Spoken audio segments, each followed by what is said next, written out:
என்ன உங்களுக்கு தெரியும், நிறைய வாட்டி பார்த்துருக்கீங்க. நீங்க எல்லாம் வெத்து வெட்டுன்னு நினைக்கிறீங்களே, அந்த காமன் மேன்.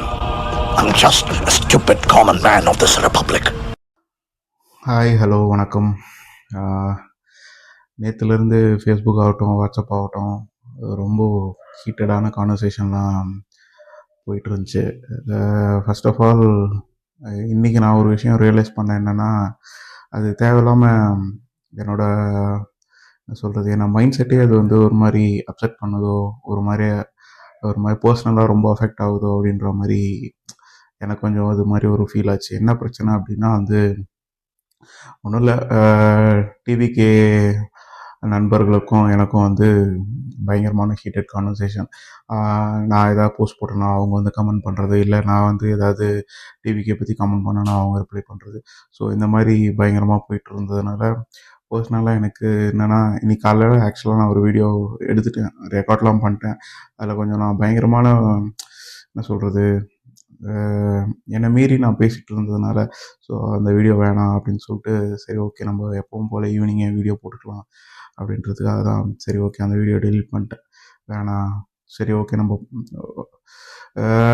ரொம்ப பர்சனலாக எடுத்துக்கிறோமோ அப்படின்ற மாதிரி எனக்கு கொஞ்சம் ஃபீல் ஆச்சு. ஸோ சரி, நம்ம என்ன சொல்ல வந்த பாயிண்ட் என்னமோ அதை மட்டும் சொல்லிவிட்டு நம்ம எப்பவும் போல் வீடியோ போடலாம் அப்படின்ற மாதிரி தான் நான் இன்றைக்கி. சரி ஓகே, இந்த வீடியோக்குள்ளே போகலாம். என்னென்னா, நேற்று டிவிகேவோட 234 வேட்பாளர்களை அனௌன்ஸ் பண்ணியிருக்காங்க. இதை பற்றி என்னென்னா, அது ஏன்டா நீ வந்து டிஎம்கே பற்றி பேசாமல் டிவிகே பற்றியே பேசுகிற அப்படின்ற மாதிரி நீங்கள் கேட்கலாம். டிஎம்கே பற்றி என்ன பேசுகிறதுனா, ஆல்ரெடி சொல்லியாச்சு அது எப்படியாப்பட்ட கட்சி அப்படின்றது. இன்னொரு வாட்டி டிஎம்கே ஆட்சியெல்லாம் தமிழ்நாட்டு தாங்குற அளவுக்கு தமிழ்நாட்டுக்கு சக்தி இருக்கான்றது எனக்கு தெரில. தமிழ்நாட்டுக்கு சக்தி இருக்கிறத விட பர்சனலாக ஒவ்வொருத்தவங்களுக்கும் என்ன சக்தி இருக்குன்றது எனக்கு புரியல.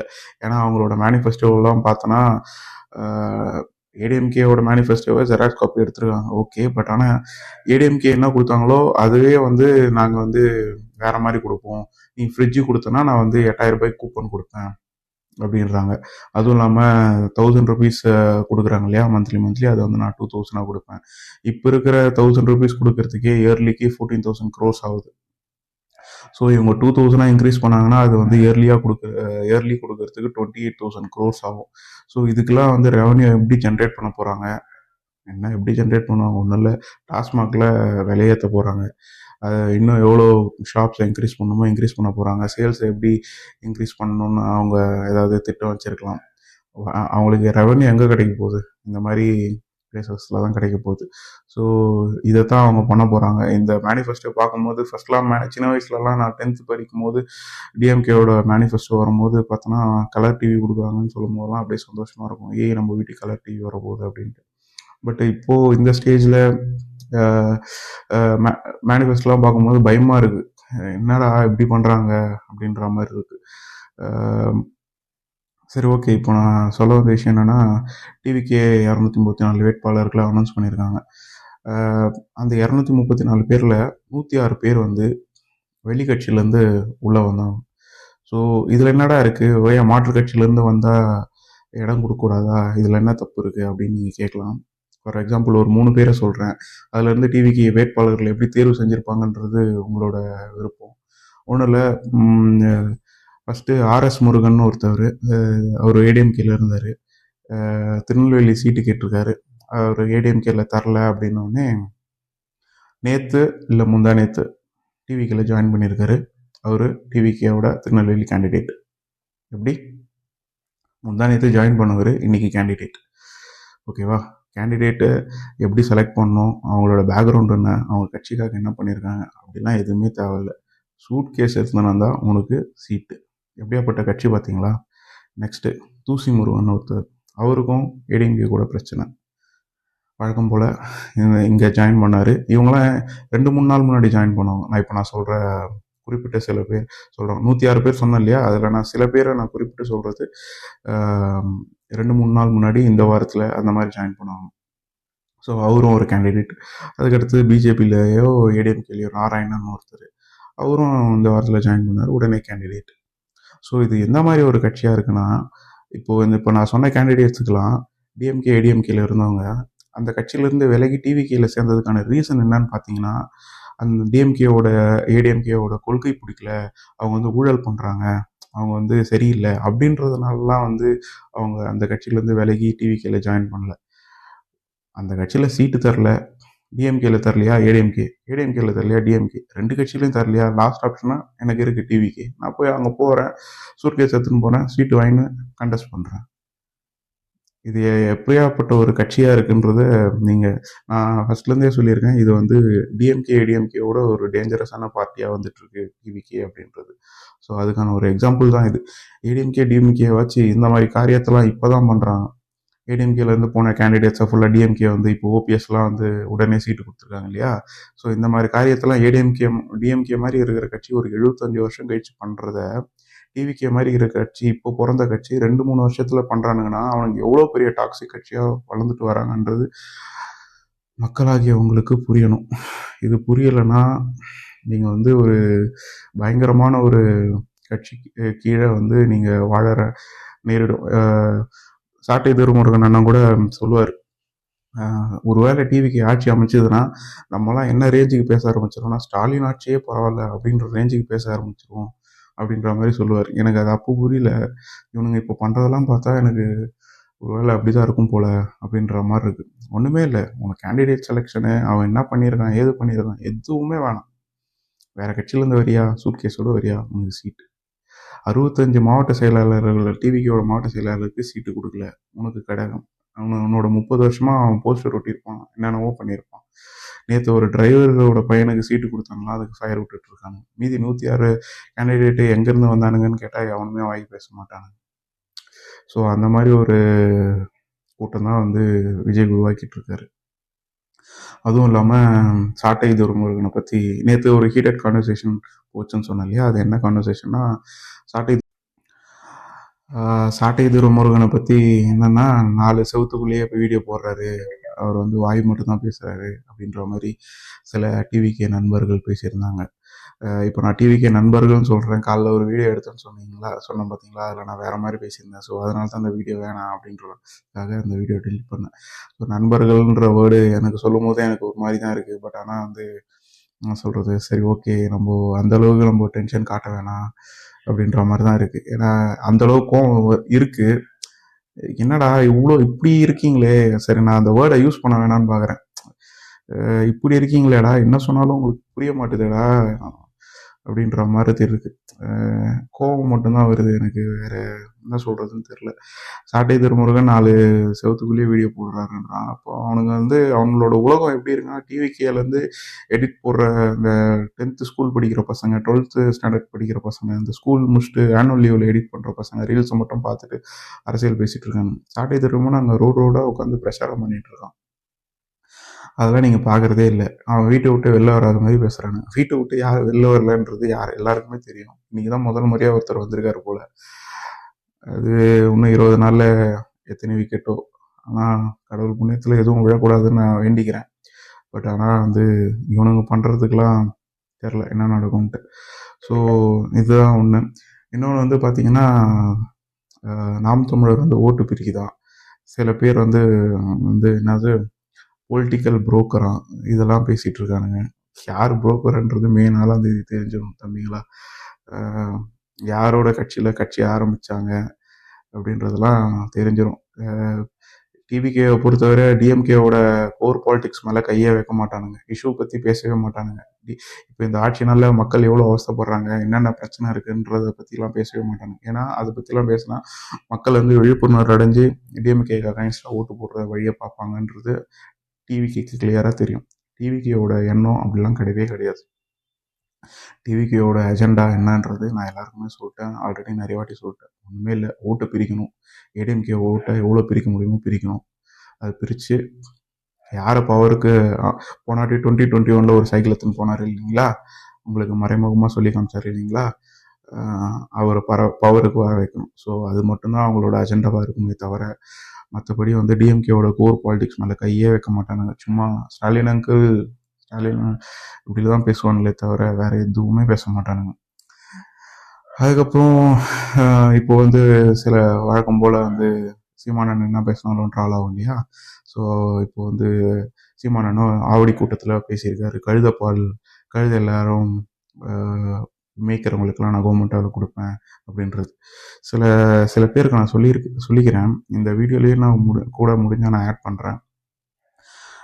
நம்மளுக்கு குழந்தை எல்லாருக்கும் பிறக்கும் இல்லையா, அந்த குழந்தைக்கு பிறந்த உடனே ஒரு குறிப்பிட்ட நாளுக்கு அப்புறமா ஒரு பாலுக்காக எல்லாரும் வந்து ரோடாக அலைஞ்சிட்டு இருக்கீங்க இல்லையா இப்போ தமிழ்நாட்டில். அது எந்த பாலுன்னு உங்கள் எல்லாருக்குமே தெரியும். ஒன்றும் இல்லை, கழுதைப்பால்ன்றது எதிர்ப்பு சக்தியிலே அவ்வளோ இருக்கும் அந்த கழுதைப்பாலில். அதுவும் இல்லாமல் அந்த வாய்ஸ் நல்லா வரணும்னா கழுதைப்பால் சில பேர் கேட்பாங்க இல்லையா, என்னடா இப்படி கத்தி பேசுகிற, கழுதைப்பால் நிறைய குடிச்சிட்டியா அப்படின்னு கேட்பாங்க இல்லையா. ஸோ அந்த கழுதைப்பாலுன்றது எவ்வளோ முக்கியத்துவம் வாய்ந்ததுன்றது இங்கே இருக்கிற அந்த வேர்டு வந்துடுது, சில பேருக்கு அது புரிய மாட்டுது. 1 லிட்டர் கழுதைப்பால் எவ்வளோன்றது நான் சொல்கிறேன், கொஞ்சம் இமேஜின் பண்ணி பாருங்கள் நம்மளோட பொருளாதாரம் எங்கே இருக்குது அப்படின்னு சொல்லிட்டு. 5000 ரூபாய், நான் சொல்கிறது கம்மியாக கூட இருக்கலாம். நான் கூகுள் பண்ணி உங்களுக்கு இந்த வீடியோலேயே நான் அட்டாச் கூட பண்ணுறேன். 1 லிட்டர் கழுதைப்பால் 5000 ரூபாய். என்ன சொல்கிறது, இதெல்லாம் என் பொருளாதாரம் எங்கே இருக்குன்றதை பாருங்கள். இப்போ டாஸ்மாகோட ஆண்டு வருமானம் 50,000 கோடி. அந்த 50,000 கோடி வச்சே உனக்கு இவ்வளோ இலவசம் தரானுங்க அப்படின்னா, சீமானன் நான் சொல்கிறது பால் பொருளாதாரத்தை நான் பெருக்குவேன் அப்படின்றார். பால் பொருளாதாரத்தில் எவ்வளோ கோடி இருக்குது தெரியுமா? 3 லட்சம் கோடியிலேருந்து 5 லட்சம் கோடி வரையும் நம்மளால் பொருளாதாரத்தை அதிலேருந்து எடுக்க முடியும். ஏன்னா தமிழ்நாட்டில் குடிக்காதவங்க கூட நிறைய பேர் இருப்பான்.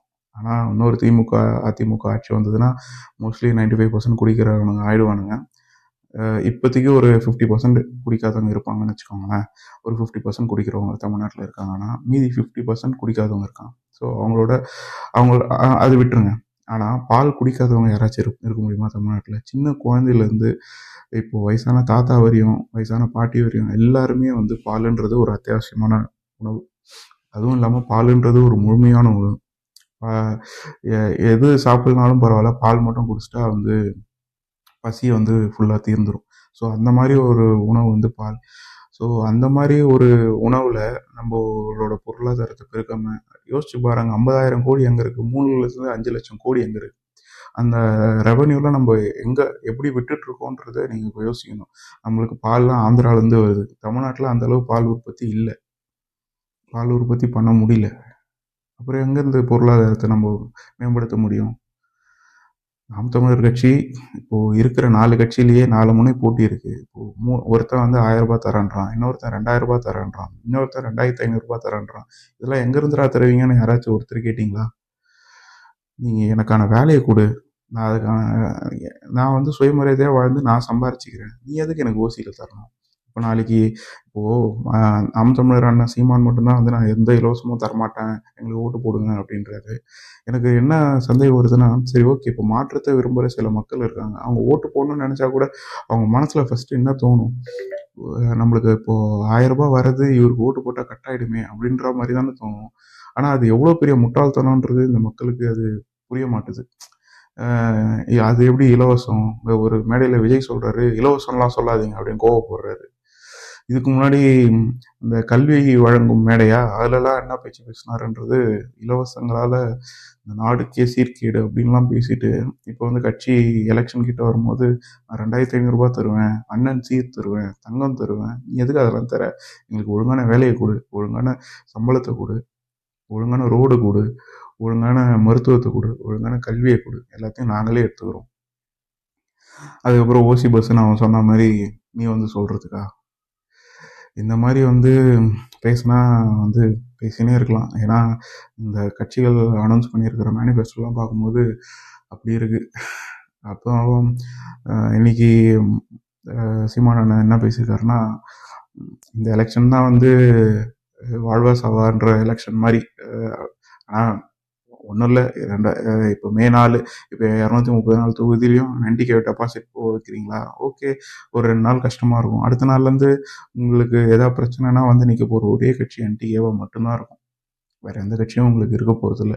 ஆசிரியர் போராட்டமாகட்டும், இல்லை செவிலியர்கள் போராட்டமாகட்டும், இல்லை தூய்மை பணியாளர்கள் போராட்டமாகட்டும், எந்த ஒரு போராட்டமாக இருந்தாலும் பக்கத்தில் இல்லை கூப்பிட்ட உடனே யார் வருவா அப்படின்னு பார்த்தீங்கன்னா அது நாம் தமிழர் கட்சி கட்சி மட்டும்தான் வருவாங்க. அதில் இன்றைக்கி சீமான் என்ன டென்ஷன் ஆகி நீ போட்டு என்னை வர வச்சிரு, உனக்கு அந்த பிரச்சனையை வராமல் பார்த்துக்கிறேன், அதை விட்டு ஓட்டு போடாமல் உனக்கு எவன் பிரச்சனையை தரானோ அவனுக்கே ஓட்டு போட்டு அதுக்கப்புறம் ஏதாவது பிரச்சனைனா என்ன கூப்பிடாது அப்படின்ற மாதிரி சொல்லிட்டார். அவர் சொல்கிறதுல எல்லா வகைத்துலேயும் நியாயம் இருக்குது. அதுக்கப்புறம் நேற்று எஃபியில் ஒருத்தன் வந்து என்கிட்ட கேட்குறான், என்னது ஒரு வார்டு கவுன்சிலர் கூட வின் பண்ண முடியல உங்களால் அப்படின்றான். தம்பி, தமிழ்நாட்டோட பெஸ்ட்டு கவுன்சிலர் யாருன்னு கூகுள் இல்லை ChatGPT பண்ணு, அது யாரை காட்டுதுன்னு போய் பாரு. உன்னை மாதிரி நான் வந்து இன்ஸ்டாவில் மட்டும் ரீல்ஸ் பார்த்துட்டு பேசுகிற ஆள் கிடையாது, ஓகேவா? தமிழ்நாட்டில் கன்னியாகுமரியில் ஆன்சி சோபாரணின்ற ஒரு கவுன்சிலர் தமிழ்நாட்டோட பெஸ்ட்டு கவுன்சிலர் அவார்டு வாங்கினவங்க, சரியா? வேணுன்னா அதோட இதையும் நான் வந்து இதுலேயே நான் அட்டாச் பண்ணுறேன். அது மட்டும் இல்லாமல் நீங்கள் என்ன வின் பண்ணீங்க, 15 வருஷமாக தேர்தலில் இருக்கீங்க, என்ன வின் பண்ணீங்கன்னு கேட்குறான் ஒருத்தன். டேய், தெரிஞ்சா பேசு. கட்சி ஆரம்பித்து தான் 15 வருஷமே ஆகுதே கண்டி. தேர்தல் அரசியலில் வந்து நாங்கள் 10 வருஷம் தான் ஆகுது. 2016 மட்டும்தான் 2016 தான் நாங்கள் போட்டி போடவே ஸ்டார்ட் பண்ணோம். கணக்குப்படி பார்த்தா 10 வருஷம் தான் ஆகுது. திமுக எப்போ ஆரம்பிச்சதுன்னு தெரியுமா?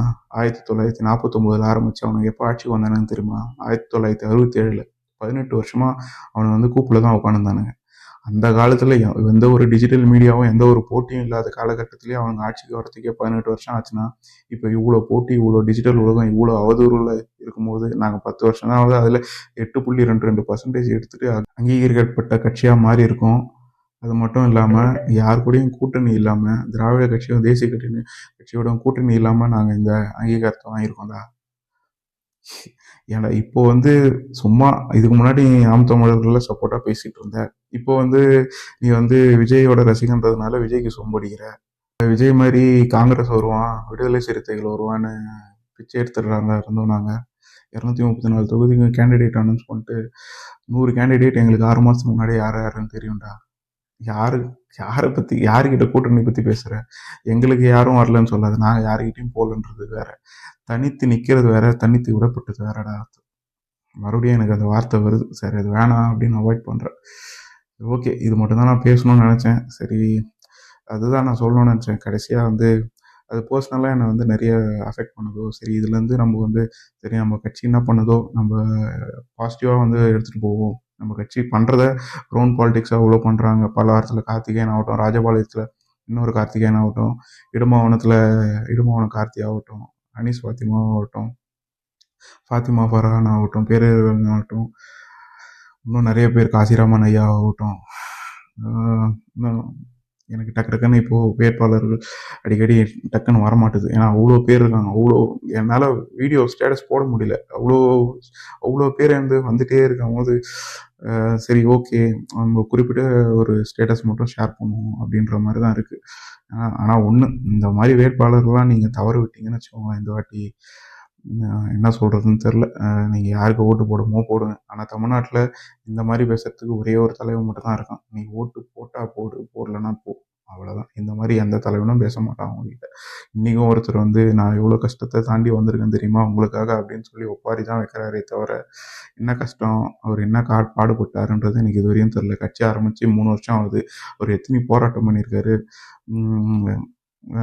எத்தனை வாட்டி ஜெயிலுக்கு போயிருக்காருன்றதெல்லாம் ஒன்றும் புரியல. கரூரில் வந்து சம்பவம் பண்ணிட்டு எடுத்தேன் பாரு ஓட்டம் அப்படின்ற மாதிரி ஒரு ஓடி 3 நாள் சுவிட்ச் ஆஃப் பண்ணி அந்த கட்சியே 40 நாளைக்கு வந்து சைலண்ட் மோடில் இருந்துச்சு. அப்போல்லாம் இவனுங்க வாய் பேசுகிறவனுங்களாம் எங்கே போனானுங்கன்றது தெரில. இப்போ வந்து கம்பல் சுற்றிட்டு இருக்கானுங்க. ஸோ மக்களாகிய நீங்கள் வந்து இதெல்லாம் பார்க்கணும். தயவு செஞ்சு ஒரு நல்ல கட்சிக்கு ஓட்டு போடுங்க. மறுபடியும் வந்து இதே தான் சொல்லிகிட்டு இருக்கேன், திரை கவர்ச்சி பின்னாடி போகாதீங்க, என்னால் சொல்ல முடியும்.